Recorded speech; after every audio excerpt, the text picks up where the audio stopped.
E aí pessoal, tudo bem? Aqui é o Rony, professor de Física. Neste vídeo, vamos resolver um exercício relacionado ao estudo do momento linear. Observe o quadro enquanto eu faço a leitura do enunciado. Na teoria corpuscular da luz, no século XVII, imaginava-se um feixe de luz como constituído de corpúsculos muito pequenos, movendo-se com velocidade muito elevada. A figura ilustrada no quadro, reproduzida do célebre Discurso sobre o Método de René Descartes, mostra a explicação corpuscular da reflexão e da refração da luz. A reflexão seria análoga à colisão elástica de uma bola de tênis com uma parede impenetrável. Ao atravessar a superfície de separação entre dois meios transparentes distintos, ar e água, por exemplo, um corpúsculo luminoso teria sua velocidade alterada pelo efeito de uma força impulsiva normal à superfície de separação, prosseguindo depois em seu movimento livre da ação de forças, como uma bola de tênis que penetra na água. Sejam θ1, θ1' e θ2 os ângulos de incidência, reflexão e refração, respectivamente. Observe o quadro. Mostre que este modelo explicaria as leis da reflexão e da refração. Raios refletido e refratado estão no mesmo plano de incidência com θ1' igual a θ1 e N12 é igual a seno de θ1 sobre seno de θ2. E calcule o índice de refração relativo N12 do segundo meio em relação ao primeiro, em função das velocidades V1 e V2 dos corpúsculos nos meios 1 e 2. A velocidade dos corpúsculos seria maior no ar ou na água? Para resolver o exercício, vamos começar analisando a reflexão do corpúsculo. Observe a figura ilustrada no quadro. Ele colide elasticamente com uma parede impenetrável. Sendo assim, durante a sua interação com a parede, surge no corpúsculo uma força na direção normal à parede em questão. Logo, o momento linear não se conserva na direção vertical. Consequentemente, só há conservação do momento linear na direção horizontal. Desta forma, eu posso recorrer, portanto, à seguinte igualdade. O momento linear inicial do corpúsculo na direção horizontal tem que ser igual ao momento linear final do corpúsculo na direção horizontal. Assumindo que sua massa seja igual a mzinho, o momento linear inicial na direção horizontal fica dado por... Então nós temos a massa que multiplica a projeção da velocidade v na direção horizontal. Essa projeção é dada por v vezes o seno do ângulo θ1, em que θ1 representa justamente o ângulo de incidência. Observe, analisando esse triângulo retângulo, o seguinte fato. Se você fizer o seno do ângulo θ1, você vai obter o cateto oposto, que é justamente a projeção da velocidade v na direção horizontal, que eu vou representar por VH, sobre a hipotenusa. A hipotenusa é justamente v. Consequentemente, a velocidade horizontal, a velocidade v projetada na direção horizontal, representada por VH, é justamente v vezes o seno de θ1, conforme eu ilustro no quadro. Bom, agora eu vou igualar este termo ao momento linear final na direção horizontal. Como a colisão é elástica, o módulo da velocidade v é o mesmo antes e depois da colisão. Logo, o momento linear final na direção horizontal é dado por m vezes o módulo da velocidade v vezes o seno do ângulo θ1'. Muito bem. Sendo assim, simplificando m e v, vemos que o seno do ângulo θ1 é igual ao seno de θ1'.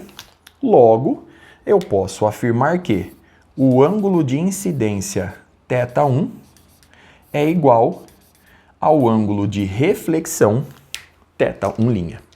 Observe no quadro, portanto, o resultado obtido e o pequeno cálculo realizado.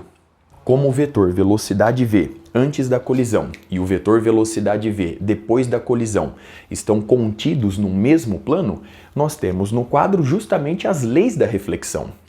O raio de luz incidente e o raio de luz refletido estão contidos no mesmo plano, de forma que o ângulo de incidência θ1 é igual ao ângulo de reflexão θ1'. Vamos agora para a refração do corpúsculo. Observe o quadro mais uma vez. O corpúsculo se movimenta neste meio com uma velocidade representada por V1. Ao atingir a superfície que separa os dois meios, ele refrata, a sua direção de movimento é alterada e ele passa a ter uma velocidade V2. Nessa interação com a superfície de separação dos dois meios, surge no corpúsculo uma força na direção normal à superfície de separação. Consequentemente, o momento linear não se conserva nessa direção. Logo, eu vou recorrer mais uma vez, assim como eu fiz para a reflexão, ao princípio de conservação do momento linear na direção horizontal. Sendo assim, eu posso escrever a seguinte igualdade. O momento linear inicial na direção horizontal é igual ao momento linear final na direção horizontal. Assumindo mais uma vez que a massa do corpúsculo é igual a mzinho, a gente obtém que o momento linear inicial na direção horizontal é igual a massa do corpúsculo vezes a projeção da velocidade V1 na direção horizontal. Essa projeção, de forma análoga ao que fiz na reflexão, é dada justamente por V1 vezes o seno do ângulo de incidência, o seno de θ1. Observe mais uma vez que, ao calcular o seno do ângulo θ1, você obtém o cateto oposto, que é justamente a projeção horizontal da velocidade V1, sobre a hipotenusa, que é justamente o módulo da velocidade V1. E, portanto, V1 horizontal é igual a V1 seno de θ1. Este termo, portanto, é igual ao momento linear final do corpúsculo na direção horizontal. Logo, nós temos a massa do corpúsculo vezes a sua velocidade V2 projetada na direção horizontal. Então, mais uma vez, nós temos aqui V2 vezes o seno do ângulo de refração representado por θ2. Então, observe mais uma vez que, ao calcular o seno do ângulo θ2, você obtém a medida do cateto oposto, que é justamente a projeção de V2 na direção horizontal, sobre a hipotenusa, então imagine o triângulo retângulo aqui, sobre a hipotenusa, que é justamente o módulo da velocidade V2. De forma que V2 horizontal é igual a V2 seno de θ2. Muito bem. Simplificando a massa, a gente obtém que V1 seno de θ1, V1 vezes o seno de θ1 é igual a V2 vezes o seno do ângulo θ2. Logo, o índice de refração N12 do meio 2 em relação ao meio 1, dado por seno de θ1 sobre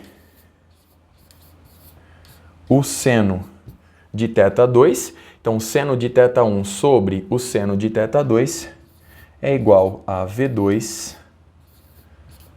sobre V1. Então, observe no quadro, portanto, a expressão obtida e o pequeno cálculo realizado até aqui. Vamos agora responder a pergunta final. A velocidade dos corpúsculos seria maior no ar, representado pelo meio 1, ou na água, representado pelo meio 2? Sendo N12 o índice de refração do meio 2 em relação ao meio 1, eu posso escrever, portanto, que N12 é igual a N2 sobre N1. Agora, N2 sobre N1 é igual a V2 sobre V1 na teoria corpuscular da luz, conforme eu ilustro no quadro. Sendo o índice de refração da água maior que o índice de refração do ar, ou seja, sendo N2 maior que N1, vemos que a velocidade dos corpúsculos de luz é maior na água do que no ar. Portanto, de acordo com a teoria corpuscular, a gente obtém um resultado que contraria as leis da refração da luz, pois na refração da luz nós sabemos que no meio de maior índice de refração, a luz se propaga com uma velocidade menor. Portanto, na teoria corpuscular, a gente obtém o resultado oposto, conforme eu ilustro no quadro.